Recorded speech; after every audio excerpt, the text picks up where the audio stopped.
스카이어 스르프 타임즈 2024년 4월 26일자를 진행하도록 하겠습니다. 구독, 좋아요 부탁드리고 필요하시면 1.5 배속을 보시기 바랍니다. 제가 한 2년 가까이, 2년 됐나요? 스르프 타임즈를 진행하면서 제가 뭐 세상을 안다기보다도 이 타임즈를 진행하면서 저도 좀 식견이 높아지고자 노력했던 부분이 있습니다. 그동안에 그런 뉴스를 하면서 머릿속에 지금 이 어떤 그 기록이 된 거로 보면은 미중 관계에 대해서 한번 생각해 보는 시간을 가져봤습니다. 그래서 이런 전제를 한번 해봤어요. 만약 중국이 1대1로 미국의 해상 패권 종속을 거부했기 때문에 1대1로를 하는 거라고 보고 있고, 그 1대1로와 군비 확장을 하지 않고 재정 관리를 건전하게 했다면, 그러면 어떻게 될 것이냐, 현재 그 미중 관계가.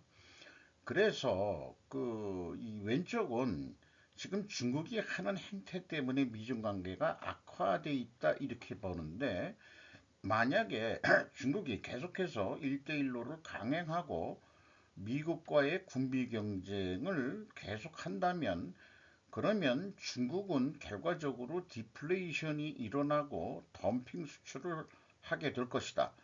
왜냐하면은 미국 금리 인상에 따라서 글로벌 금융 자본들이 현재 이탈하기 때문이다라고, 약간 긴 화살이지만은 저는 근본적으로 금리 인상이 중국이 지금 안 좋게 된 디플레이션의 근본 원인이라고 생각하고 있습니다. 그렇다면은 이것이 그 원인이라면은 그 원인에 의해서 반드시 필연적으로 존재할 다른 증거는 뭐냐? 결과는 부동산 버블 붕괴가 시작된 것은 이미 나타났습니다. 그리고 일본의 재무장화가 될 것이다. 저는 그렇게 이제 봅니다. 이것이 맞느냐? 그것은 이제 요즘 나오는 뉴스로 증거를 제시하고자 하고요. 그래서 만약에 중국이 시진핑이 계속 집권을 하더라도 1대1로를 강행하지 아니하고 포기하고 미국과의 군비 경쟁도 포기한다면은 중국은 세계의 소비재 공장화로 인해서 중국몽 2050 세계 최대의 생산 제조 국가가 될 것이다. 왜냐하면은 이 주가 및 이익 배당 목적의 외국 자본이 계속 유입될 것이기 때문이다. 라고 그 원인을 잡아봤습니다. 그렇다면 이것도 필연적으로 존재할 다른 결과는 뭐냐? 중국의 부동산 경기가 유지될 것이다. 그리고 미중 우호 관계는 지속될 것이다. 그런데 이렇게 될 확률이 얼마나 있겠냐? 예를 들어서 일본이 기고만장해가지고 미국의 그 자동차 등으로 인해 가지고 그 미국을 점령했을 때, 또 캘리포니아를 그 부동산 투자로 점령했을 때 미국이 써먹은 방법은 환율을 가지고 공격을 해서 프라자 합의 이후로 일본이 이제 그 잃어버린 30년을 하게 됐죠. 그러면은 지금 이제 중국도 잃어버린 30년으로 시작을 한다 이렇게 되는데, 그런 게 없을 거다 이게 미중 우호 관계 지속인데, 중요한 것은 첨단 산업, 뭐 예를 들어서 자동차 이런 거까지 덤핑 수출을 안 하는 그런 조건하에서, 그러니까 한마디로 미국이 큰 형님이고 중국은 내가 그 이인자만 할게 라는 것을 확실히 한다 그러면은 미중 우호 관계는 지속될 것이다. 이렇게 볼 수 있겠습니다. 그 결과는 한국이 중국이 계속 경기가 좋으므로 우리나라도 덩달아 계속해서 더 좋았을 것이다 이렇게 생각을 하는 거예요. 그러니까 그 지금 현재 뭐 친중이냐 반중이냐 이런 문제가 안 일어났을 수도 있다 이런 얘기죠.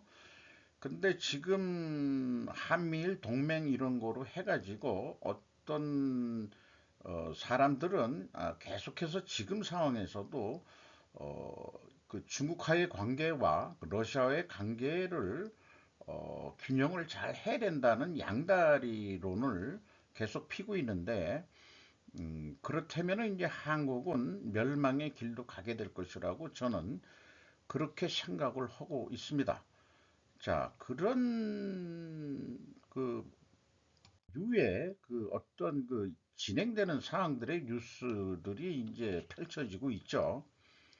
미중 회담은 오해와 계산 착오에 대한 경고로 시작.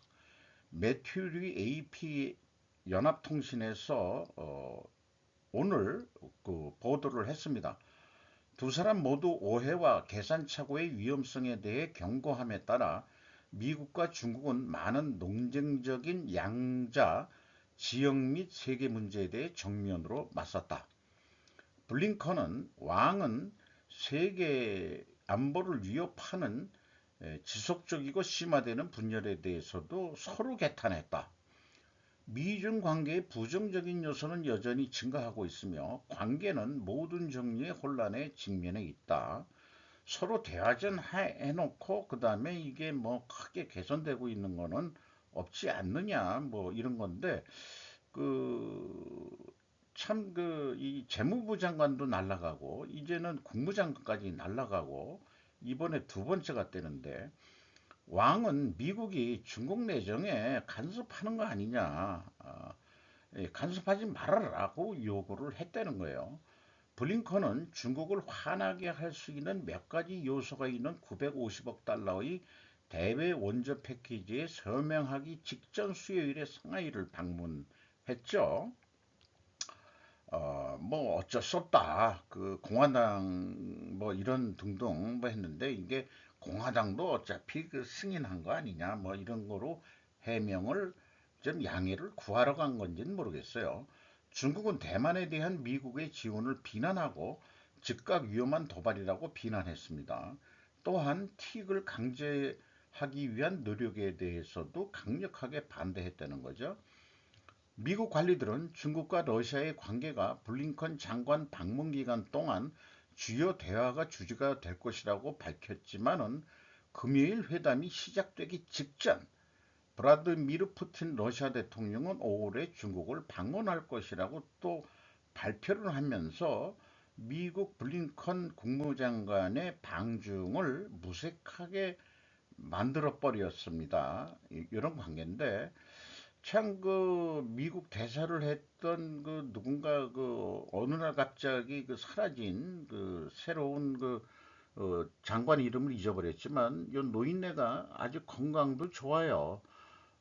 조금 더 위에 올라가서 좀 이렇게 그좀 쉬면서 조금 더 높은 자리에서 일을 해야 되는데 실무까지 해가면서 이렇게 하려니까 이 사람이 시진핑 그 왕위가 시진핑 씨보다는 나이가 좀 더 많은 사람인 것 같이 느껴지죠.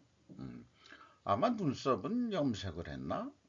작은 눈썹도 짓고 생기기는 미남형이에요. 근데 블링컨 장관도 꽤 많이 늙었어요. 국무장관 하면서. 뭐 얼마나 그 마음고생이 많은지 민주당 정권 내에서 그렇게 또 생각이 되네요. 연이어서 AP에서 이렇게 이제 또 얘기를 하고 있습니다. 미국은 이제 러시아의 국가 자산을 압류할 수 있습니다. 어떻게 될까요? 파티마 후세인이 AP통신에서 역시 보도를 했습니다. 950억 달러 그 법안에는 러시아 러시아의 그 이 자산을 압류할 수 있는 법을 또 통과시킨 내용이 있습니다. 압수는 원조 법안에 포함된 우크라이나인을 위한 경제 번영과 기회 재건법의 줄임말인 레포법의 규정에 따라 수행될 것이다. 대통령은 미국 관할권 내에서 모든 이해관계를 포함한 모든 러시아 국가 주권 자산을 압수, 몰수, 양도 또는 귀속시킬 수 있다. 레포법을 비판하는 사람들은 러시아에 대한 세계 금융의 무기화가 세계의 지배적인 통화로서의 미국 달러의 위상을 해칠 수 있다고 말한다. 미국의 세법은 대통령과 재무부가 90일 이내에 미국 내 러시아 자산의 위치를 파악하기 시작하고 180일 이내에 의회에 보고하도록 요구하고 있다. 제닛 옐런 재무장관을 포함한 정책 위반자들은 미국이 G7 동맹국들의 지원 없이 행동하지 않을 것 같다고 말했다. 그러니까 미국 독자적으로는 하지 않고 G7과 또 EU, 유럽연합과도 상의해 가면서 집행을 할 것 같다 이런 얘기입니다. 근데 유럽연합은 자체적으로도 이미 동결된 러시아 중앙은행 자산에서 발생하는 횡재 수익을 적립하기 시작했다. 이 횡재 수익이 이자 수익을 얘기하는 것 같은데 그걸 동결시키니까 이제 러시아로 이자를 안 줘도 되는 거죠. 그러니까는 그걸 횡재 수익이라고 하는 모양이에요. 보수적인 헤리티지 재단은 이미 취약한 경제를 미국이 준비하지 않은 의도하지 않은 결과, 의도된 결과가 아니고 의도하지 않은 결과와 위험에 노출시킬 것이라고 말했습니다. 이 참 어떤 원인과 결과에서 의도하지 않는 결과가 나오는 경우가 종종 있습니다. 그래서 이제 논리에서 저도 배울 때 의도한 결과는 intended라고 얘기하고 의도하지 않는 결과는 not intended effect라고 또 우리도 그 용어를 배운 적이 있습니다. 그래서 기자는 동결과 압류의 차이점은 무엇입니까? 이렇게 질문형으로 하면서 설명을 하고 있는데 3천억 달러 동결된 자산은 고정되어 있고 모스크바에서는 접근할 수 없지만 여전히 러시아 소유는 맞는 거 아니냐?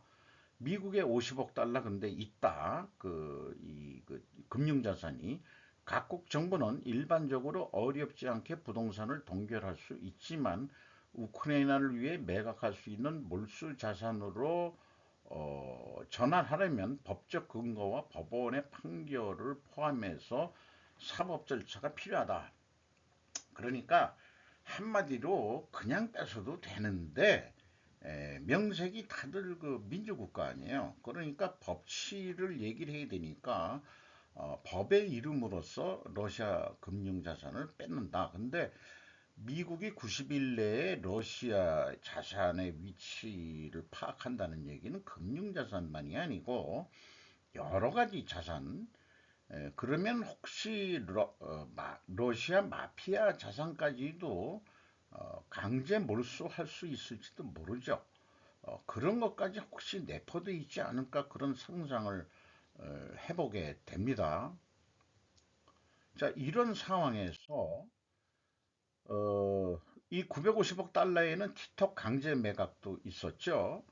우크라이나만 지원하는 게 아니에요. 그거 껴붙여가지고 묶음 처리로서 참 아주 황당하기까지 한 에, 중국 입장에서는 그런 법이 통과가 된 건데 그런데 적국 대하듯 일본 한국 IT 기업의 지분 팔고 떠나라 라고 제목을 붙여서 도쿄 성호철 특파원 황규락 기자가 두 사람이 보도를 했는데 이게 제가 그 언론 매체 이름을 깜빡 안 집어넣네요. 아마 그 조선 비지였을 것 같습니다.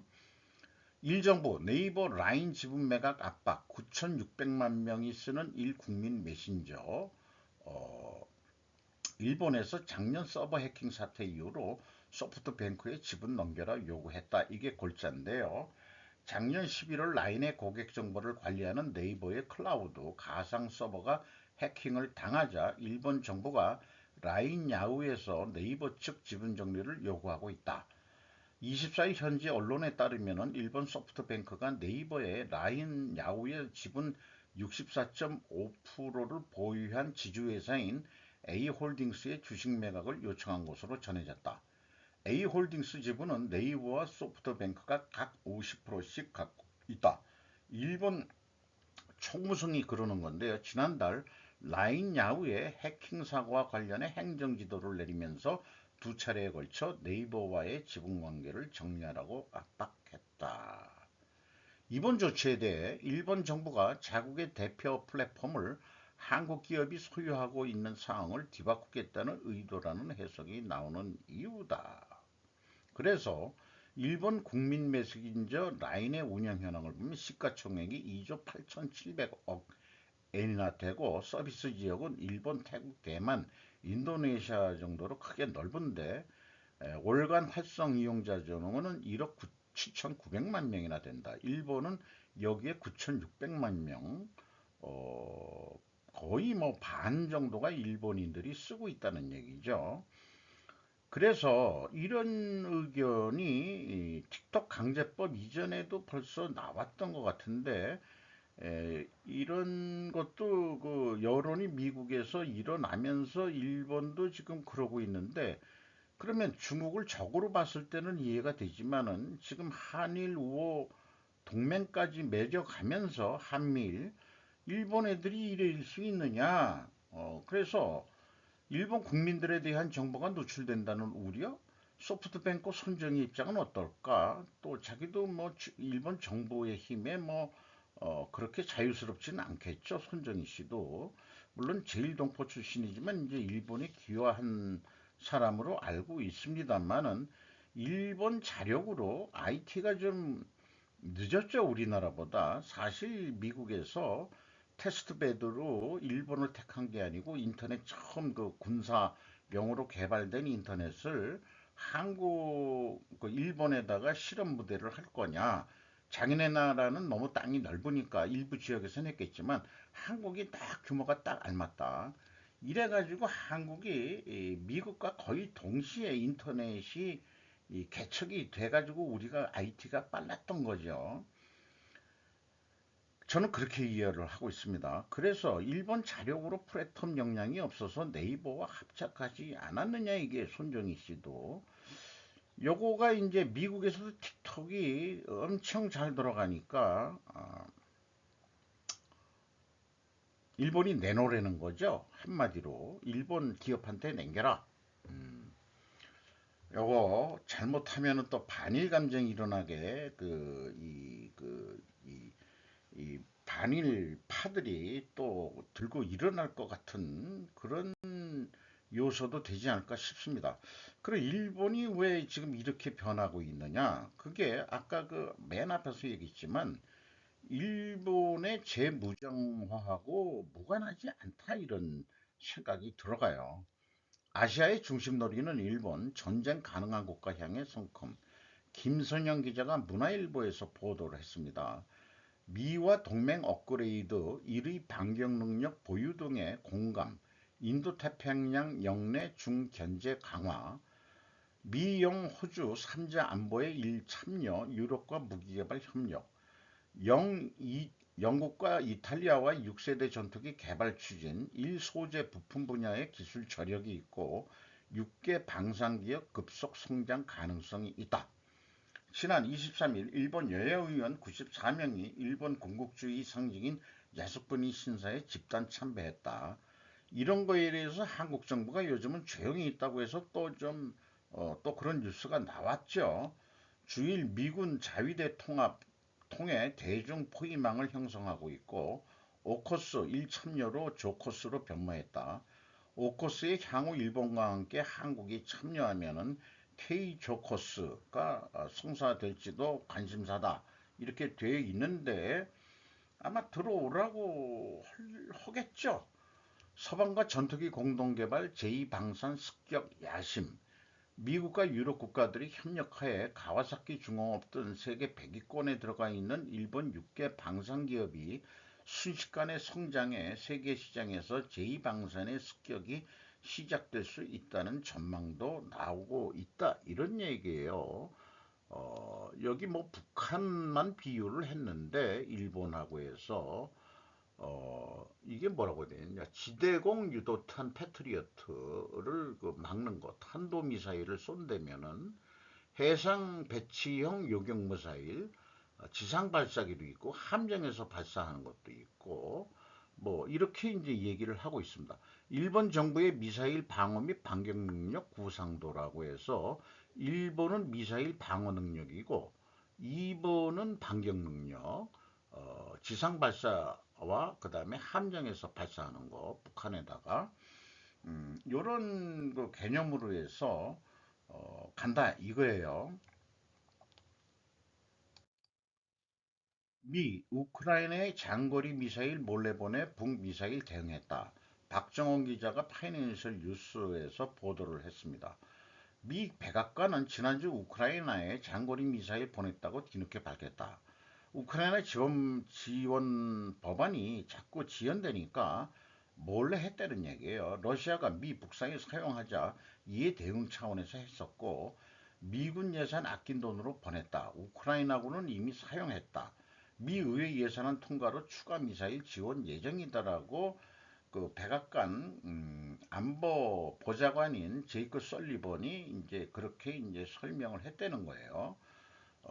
그러니까 국회가 법안을 승인하든 말든 현재 그 예정돼 있는 미국 예산에서 아껴가지고 장거리 미사일 몰래 보냈다. 그런데 여기에서는 이제 뭐 160km, 그 다음에 이번에 뭐 300km 이런 식으로 했는데 왜 그 단거리 미사일을 보내냐 그러면은 러시아를 우크라이나가 러시아 본토에 사용해 확전이 유도할까 걱정했다고 그러는데 그러면은 필리핀에 이번에 1600km를 날아가는 미사일을 수송해서 지금 배치하고 있죠. 그러니까 중국까지 쏘겠다 이런 얘기 아니에요. 그러니까 이건 미국이 직접 쏘는 거고 이거는 우크라이나에 참전을 하지 않고 지원하는 거니까 그냥 방어하는데 주로 쓰라고 준 것 같습니다. 요거는 그 주한미군이 북한의 대륙 탄도탄 미사일의 발상에 대응해 동해를 향해 육군 전술 그 미사일 에이태콤스를 발사하고 있는 그런 모습이 됩니다. 요런 뉴스도 이제 뒤늦게 나왔네요. 중국, 미국과 소프트 파워 싸움에서 설 자리 이름. JD 이 카펠로우터 세마포라는 언론기관에서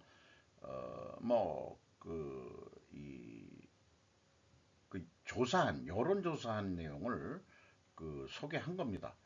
세계가 경쟁자들의 리더십을 어떻게 인식하고 있는지에 대한 새로운 보고서에 따르면 중국은 아시아 일부 지역에서 미국과의 소프트 파워 싸움에서 밀리고 있습니다.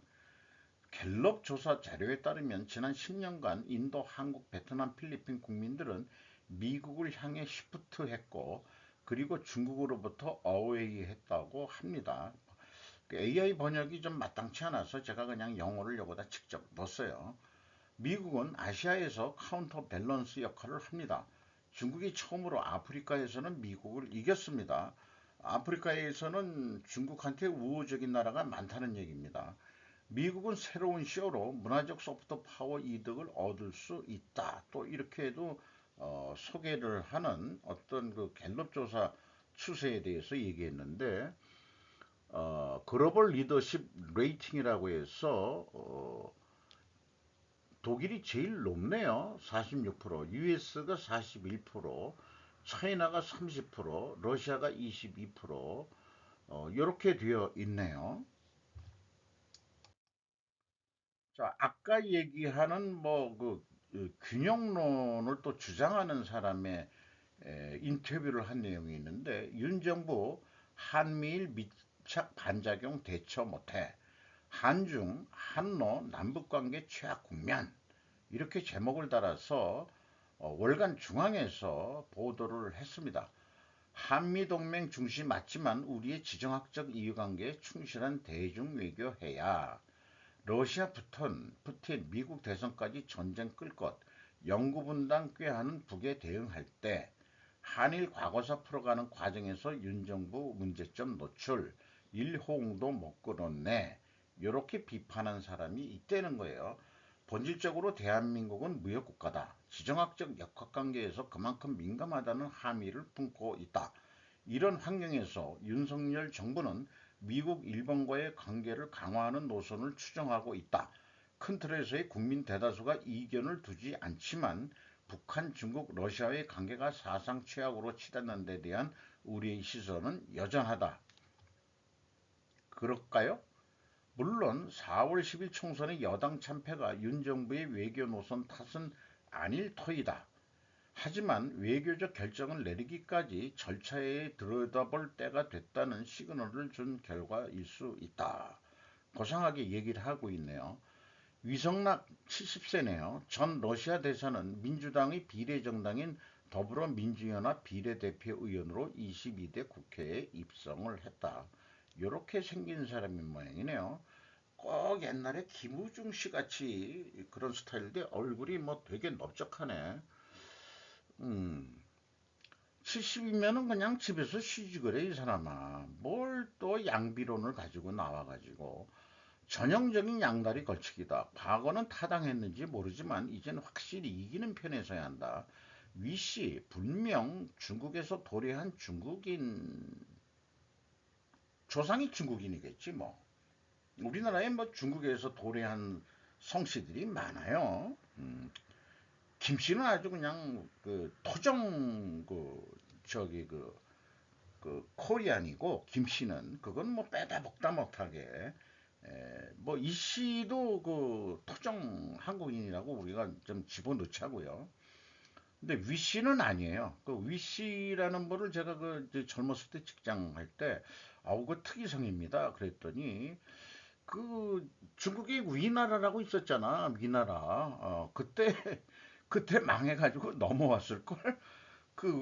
우리 거래처 그 위 씨라는 그 사장님이 계셨는데 나이가 연만하시고, 제가 아주 젊었을 때인데도 그때도 뭐, 저만큼 정도 나이가 드셨던 그런 어르신이었는데, 그분이 또 그런 얘기를 했어요. 자기네 조상이 중국에서 넘어왔다고. 그러니까 이 친구도, 그러니까 친중 세력이지, 이런 애들이. 야, 한국에서 조상이 몇 천년 이상 됐으면은, 이제 한국인 좀, 이게 러시아 대사 했다는 것도 문제네. 이게 언제 했는지 모르겠네. 아마 그 문재인 정권 때 하지 않았을까 싶은데.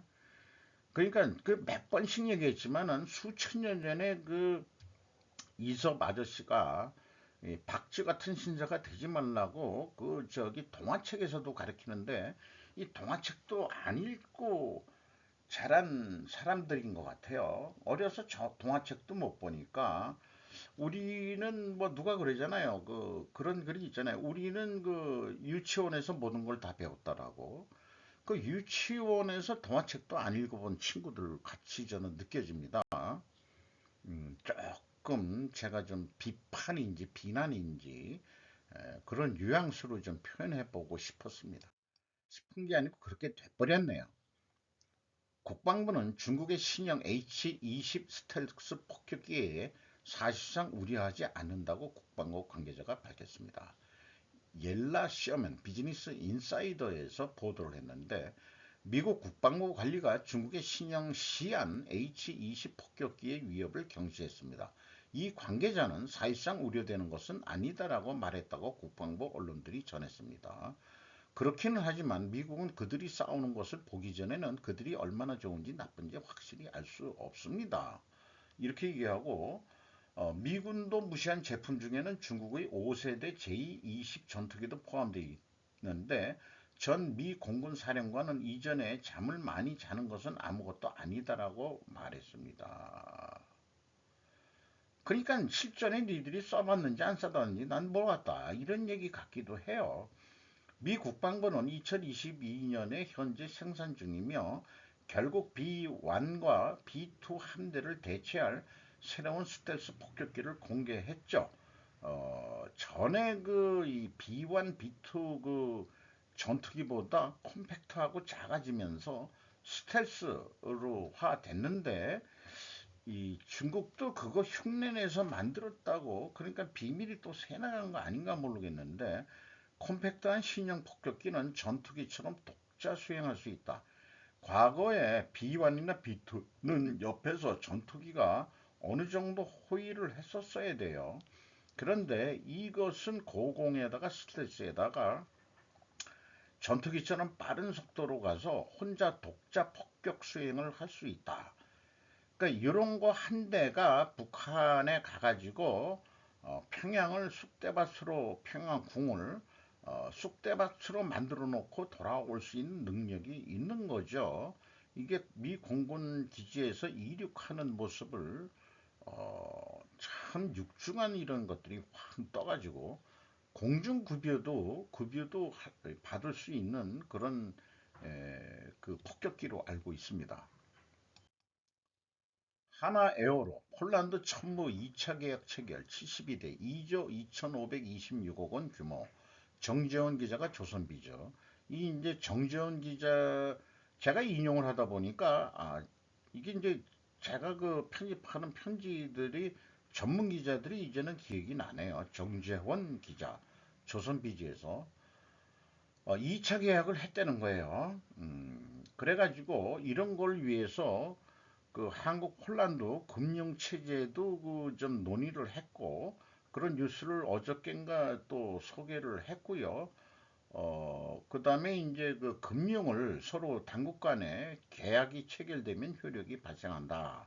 이렇게 해서 벌써 그 우리나라 그 시중 은행들이 폴란드의 지점들을 다 만들어 놓고 이미 활동 중이라고 그러는데 공식적인 채널을 만들어서 그이 금융거래 이런 거가 이제 말하자면 베이스를 깔아줘야 좀 더 활달하게 이제 그 거래가 되겠다 이런 얘기로 이해가 됩니다.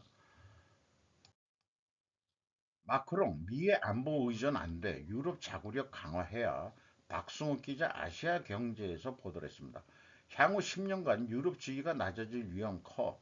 유럽 방위 산업을 발전시킬 책임 다해야 해가지고 이제 바라바라 이렇게 얘기를 했어요.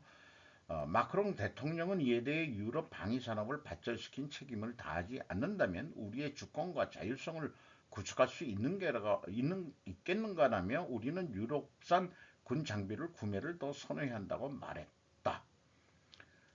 이거 봐서는 프랑스도 독일과 싸웠던 물론 이제 점령을 당한 적이 있지만은 에, 그 프랑스 무기 체계도 상당히 센 걸로 알고 있어요. 호주에 뭐 핵잠수함 팔레다가 못 팔아먹어서 또 뿔났고 그래서 프랑스도 유럽 보고서 주로 그 동유럽이나 뭐 이런 쪽에서도 야 왜 한국산 사고 그래 자기네들 좋은 거 많어 그러니까 동유럽은 거 비싸서 그렇지 한국 거 싸면서도 성능 괜찮던데 요런 얘기 아닐까 그러니까 프랑스도 자국의 무기를 팔아먹을 속셈도 있을 것이다라고 저는 생각을 합니다.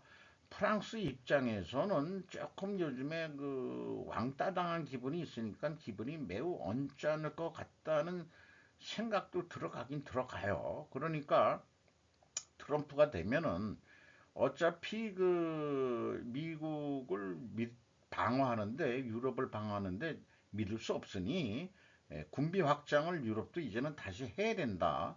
그러면은 이제 프랑스 무기 사라. 이런 얘기 아닌가 싶습니다. 한국은행은 25일 올 1분기 한국의 실질 국내 총생산 GDP 성장률이 1.3%로 집계됐다고 밝혔다. 한 깜짝 경제 성장률 미관이 주도했다라고 하는데 1.3% 올라간 게 깜짝 성장률인가요? 한 5% 정도는 돼야 깜짝 아닙니까? 그 뭐 1.3% 가지고 뭘 그렇게 또 야단 법석을 하나 몰라. 1분기 그 잠정 실적 그 공시된 데를 업종별로 좀 제가 좀 발췌를 해서 한번 별도 방송을 좀 해야 될 것 같습니다. 매출이 얼마가 증가됐고 주로 영업이익이 얼마나 오르고 내렸는지 한국은행은 뭐 그 전문적인 인력들이 있어가지고 뭐 전산으로 해가지고 빨리빨리 해가지고 이미 그 이 업체들로부터 받았는지 어떻게 됐는지 입수 경로가 빠르겠죠. 그런 거를 이렇게 해가지고 한국은행이 발빠르게 발표를 한 것 같습니다. 1.3% 그래도 그 성장률 했다니까 다행으로 생각합니다. 현대차 1분기 영업이익 3.5조 원, 불확실성 증대 속 안정성 수익성 유지. 그런 건지 매출이 40조, 영업이익 3조 5,574억, 순이익 3조 3,706억, 전년 대비 매출 7.6% 증가했는데 요거까지만 얘기하고 제가 알기로는 영업이익은 약간 줄었어요. SK 하이닉스 1분기 영업이익 2.8조 흑자 전환, TSMC 2026년 1.6 나노 양산 뭐 등등 해서 이렇게 그 1분기 성장률에 관한 요거는 뉴스 나온 거는 잘 된 데만 나온 거죠. 안 된 데를 또 찾아봐야죠, 우리는. 전반적으로 잘 된 데도 있지만은 안 된 데도 더 많다. 제 얘기는 그런 얘기고요. 세계 최대 광산기업 BHP 경쟁사 인수 추진, 세계구리 10% 생산 가능. 박의리 기자가 연합뉴스에서 보도를 했습니다. 영업체 앵글로 아메리칸의 인수합병 제한, 주주들의 53조 4천억 원 제시, 제한액보다 높은 시장가치, 반독점 이슈 등은 합병 난관. BHP라고 저도 그 현업에 있을 때 그 좀 들어봤는데 세계 최대의 그 광산 기업으로 저도 기억하고 있습니다. 이것도 약자는 브리티시 모르 이렇게 나가요. 제가 알기로는 그러는데 왕년에 이 영국이 세계를 지배할 때부터 있던 기업이니까 대단한 기업으로 알고 있습니다. BHP는 지난 5월에도 호주 구리광산업체 오즈 미네랄을 60억 달러에 인수했고 빅 오스트레일리아라는 별명을 가진 BHP는 2001년 호주 BHP와 영국 빌링턴이 합병해 탄생한 회사로 시가총액만 1,480억 달러, 약 203조 5천억 원인 세계 최대 광산 회사라고 또 친절히 설명을 해주고 있네요. BHP는 가스나 석탄 등 기존 에너지 관련 산업에서 벗어나 지난 몇 년 사이에 구리나 니켈 등 광물 채굴 산업에 집중하고 있답니다. 이것은 칠레 구리 광산을 소유하고 있는 앵글로 아메리칸이 되겠습니다. 이 산에서 산을 파고 들어가는 식으로 운영을 하는 것 같아요. 구리광산 몽고에도 많다는데 그거를 한국에 가져오려면 저 가져올 방법이 마땅치가 않아서 문제인 것 같습니다. 한국 입장에서는 환율의 움직임으로 생각하면 일본의 물가는 상승 여지가 있다. 돈이란 무엇인가를 따져 생각하면 엔화를 현 예금인 채로 가지고 있어도 큰 힘을 알 수 있다. 제목을 길게 해가지고 폴사이라는 대만계 미국인의 그 기고문이 되겠습니다. 자이 온라인이라는 매체인데 이것도 처음 들어봅니다. 앞으로 엔화 강세 가능성은 매우 낮다. 일본 물가는 아직 오를 여지가 있다. 그 다음에 일본은행이 마이너스 금리를 풀어도 왜 엔화가 강세가 되지 않지? 일본의 인플레이션은 한동안 계속된다. 거기서 일어나는 일은 투자하지 않는 사람에게 투자하는 사람으로의 부의 재분배다. 그냥 가지고 있으면 엔화 가치가 떨어지니까 그 구매력이 떨어진다는 얘기예요. 그러면은 그냥 가지고 있으면 안 되니까 투자해서 이자 벌이라도 해야 그다음에 이제 자기 재산을 유지할 테니까 그러니까 슬슬 주식시장에도 좀 투자도 하고 그다음에 이제 돈 좀 쓰세요. 집에 있는 금고에 쌓아놓은 돈 좀 빼가지고 이제 돈 좀 쓰세요라고 지금 하고 있는 거죠. 일본은 일본 엔화를 현 예금인 채로 가지고 있는 것은 구매력이 크게 저하될 위험이 있다. 국가 채무가 과잉되어 국가 재정 리스크가 높아지면 그 나라 통화의 매력은 떨어진다. 그 다음에 국가의 채무와 관계없는 금은 인플레이션 리스크에 대한 피난처로서 기능한다. 이렇게 또 소개를 하고 있고, 그 다음에 친절하게 우리가 이제 상식적으로 그런 것들을 이렇게 소개하는 게 있어요. 이런 기사를 쓸 때는 처음 금융이나 뭐 이런 걸 모르는 사람들을 위해서 기고자나 기자들이 그 배경이나 그런 설명, 어떤 그 지식들을 소개시켜 주는 것들은 좋을 것 같습니다. 근본이자가 없어진 후에는 돈은 중앙은행이나 정부의 신용에 의존하게 되었다. 따라서 한 나라의 채무가 과잉되어 국가의 재정 리스크가 높아지면 그 나라의 통화 매력은 떨어집니다. 요 얘기를 요즘 빗대어서 얘기하면은 그 전 국민이 25만 원, 13조 원 들어가는데 민주 뭐 연합인가 그 뭐 위 누구냐 아니 용 누군가 용씨도 이게 저건 어쨌든 그러면은 그 국가 채무가 그 채권 발행해 가지고 재원을 마련해야 된다니까 한국은행이 그럼 돈을 찍어내잖아요. 그러면 인플레도 되고 원화 가치가 또 떨어지는 거죠. 우리나라 거로 비교해도 이해가 될 것 같습니다. 정부가 과도한 채무를 쥐고 있는 경우 중앙은행이 통화 발행량을 늘려 인플레이션을 일으킬 수 있습니다. 제가 방금 얘기한 거죠. 중앙은행이 통화를 많이 발행하고 환율이 기폭제가 되어 인플레이션을 야기함으로써 정부의 과도한 채무를 실질적으로 감축하고자 하는 것입니다. 요거는 갚을 때 유리해진다 이런 얘기로 제가 이해를 하고 있어요. 인플레이션을 시키면은 그렇게 이해를 하고 있습니다. 일본에서는 최근 들어 이러한 일이 일어나기 시작하고 있다고 생각합니다. 하지만 이미 일어나고 있는 것 같아요. 엔화 현재 155엔을 넘어섰다고 그러죠. 우리나라가 뭐 1,400원 이렇게 되면 곤란한데 1,380원으로 다시 떨어졌다고 그러죠. 그러니까 엔화 아니 원화 가치가 올라가는 거죠. 어, 일본 여행을 갈 수 있게 그 우리 원화 가치가 좀 높아야 될 텐데 일본은 엔화 가치가 떨어짐으로써 그 관광 수입 이런 거를 또 기대해 볼 수도 있긴 있겠죠. 그러나 어쨌든 일본 내수 경기를 위해서라도 돈을 써야 된다. 그리고 이제 또 일본 물가가 오르면은 그뭐 엔화 가치가 떨어지면 물가 올라도 우리로서는 가서 또 쓸만 하는 수준까지 됐으면 좋겠습니다. 논단, 총선과 의정 갈등, 보수는 어쩌다 무능해졌나?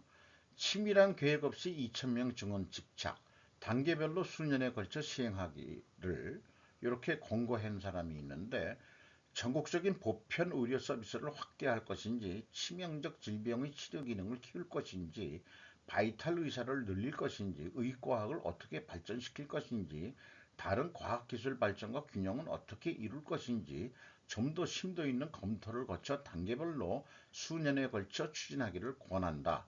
의료 전달 체계상의 불합리를 해소할 수 있는 혁신도 병행해야 한다.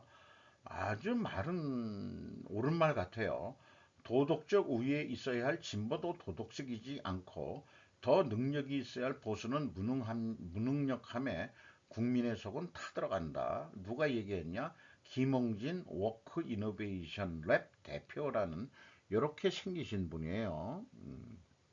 그리고 또 그 전에 논단으로 동일한 논단으로 진정한 의료개혁은 보건복지부에서 시작해야 아시아경제 이것도 아시아경제에서 요거는 4월 20일 그 다음에 4월 19일도 이걸 냈는데 정부가 정치공학적으로 밀어붙였던 정치공학이라는 용어를 썼네요. 의대 2,000명 증원 카드나 여당 총선 참패가 자충수가 돼버렸다. 코로나19 팬데믹 극복에 가장 헌신적으로 노력했던 의료계를 악마적 범죄 집단으로 매도해 버린 정부가 자초한 일이다라고 비판을 강력하게 하고 있네요. 상황을 이지경으로 만들어 놓은 보건복지부의 책임을 물을 수밖에 없다. 그동안 보건복지부는 의사, 간호사, 약사, 한의사는 물론 병원, 의학업계의 갈등을 증폭하는 역할을 해왔던 것이 사실이다. 뭔가 그 중재자 역할을 하는 게 아니고 어떤 그 의약분업이나 뭐 이런 등등에서도 갈등을 증폭하는 역할만 했지 뭔가 그 조정자 역할을 한 적이 없는 무능한 보건복지부다 이렇게 이제 공격을 하고 있네요. 진정한 의료개혁은 의사를 악마로 매도해서는 안 되고 의료 행정을 망쳐버린 보건복지부를 근본부터 뜯어고치는 일에서 시작해야 된다. 이 사람이 뭔 출신인지 모르겠는데 이동환 서강대 명예교수가 또 이렇게 얘기했습니다.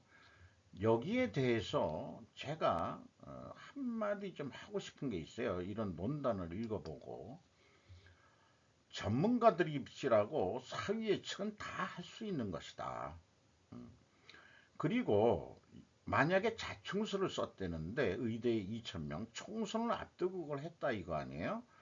그러면은 그 지금 그 여당의 브레인들이 전부 다 바보 새끼들이라는 얘기하고 똑같은 얘기인데 선거에 불리할 줄 알면서도 그랬다 그러면은 뭔가 의도된 목표가 있는 건지 아니면은 윤 대통령의 그 어떤 그 의사결정력에 혼선을 주면서 이거를 해야 선거에 이긴다라고 꼬드겼는지 어떻게 했는지 모르지만 어, 검찰총장 출신이 의사에 대해서 뭘 알긴 알겠습니까?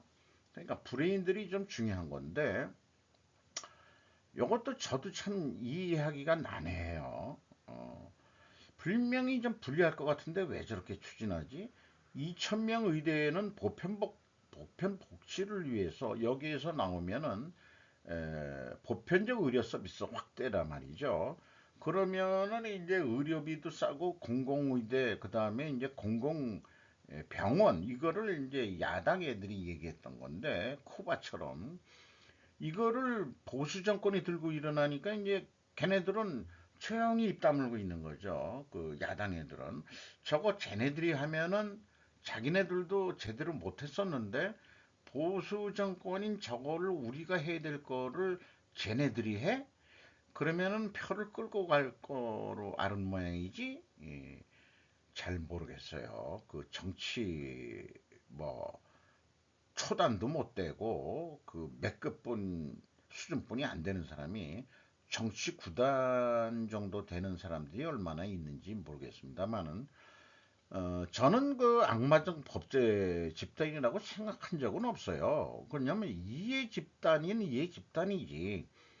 왜냐면 공급이 많아지면은 그만큼 의사 공급이 많아지면은 공급이 많아지면은 그 경제 논리에 따라서 가격이 떨어지는 거 아니에요. 그러니까 사람도 공급이라는 측면에서 보면은 떨어진다.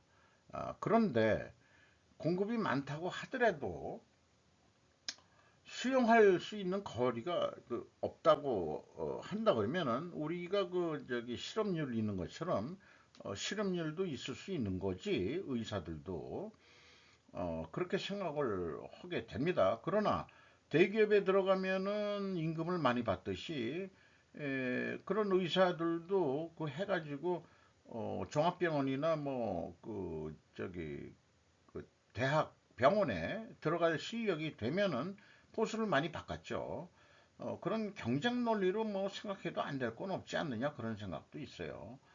그래서 사전 예측을 해야 하는 행정부가 전문 집단은 아닌지 모르지만 보건복지부에서 일하는 정책에 대한 애로도 이 사람들은 어떻게 될지 모르니까 사전 예측은 그렇게 해서 보편복지를 좀 늘려보자 이랬던 단순했던 것 같은데 이게 이해관계가 많이 걸려 있으니 의료 그 저기 보험료 그 건강보험료 올린다고 국회의원들은 자신이 없으니까 항상 그 책임 회피용으로 무슨 저기 시민 대표단 그다음에 뭐 수기위원회 이따 이거 만들어 가지고 그래서 뭐 올려야 된다 뭐 이런 식으로 이제 견해를 쓱 나오는 것처럼 음, 그 민주당이 잘해먹던 그런 수법을 그 왜 좀 더 하지 그랬어 이런 생각도 들어보고 참 애매합니다만은 그런저런 생각을 많이 해볼 수 있는 겁니다만은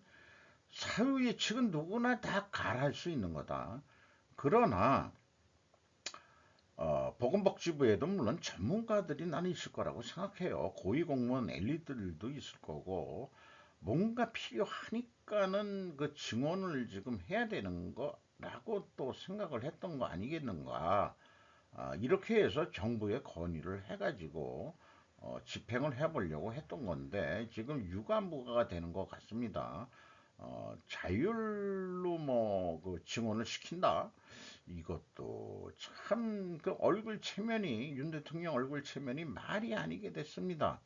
의사들의 집단력이 무섭긴 하네요. 여기서 내가 또 의사들을 까면은 깐다기보다는 걔네들의 그 이해 집단이라는 것은 그 의약업체와 그 많이들 그 돼 있는 그 리베이트 등등 그런 이해관계 이런 거 좀 까발려야 될 것 같아요. 좀 의사 집단을 좀 공격하려고 그러면은 그런 것도 좀 취재를 해서 그 대학병원이나 이런 데에 그 비리를 좀 들춰낼 수 있는 그런 언론도 좀 필요하지 않겠냐. 저는 그래 생각합니다. 날이 갈수록 의사들이란 것은 어떤 전문 그 건강 진단 기기 이런 거로 해서 돈벌이가 왕창 잘 되고 뭐 이런 등등 여러 가지 생각을 하게 보게 되네요. 오늘 하다 보니까 꼭 한 50분 그 뭐 특별 뭐 저도 그 저기 대학에서 특강 같은 거 한번 초청을 받아서 한번 해본 적이 있는데 대충 50분에 끝낼 수 있었던 것 같습니다. 마치도록 하겠습니다.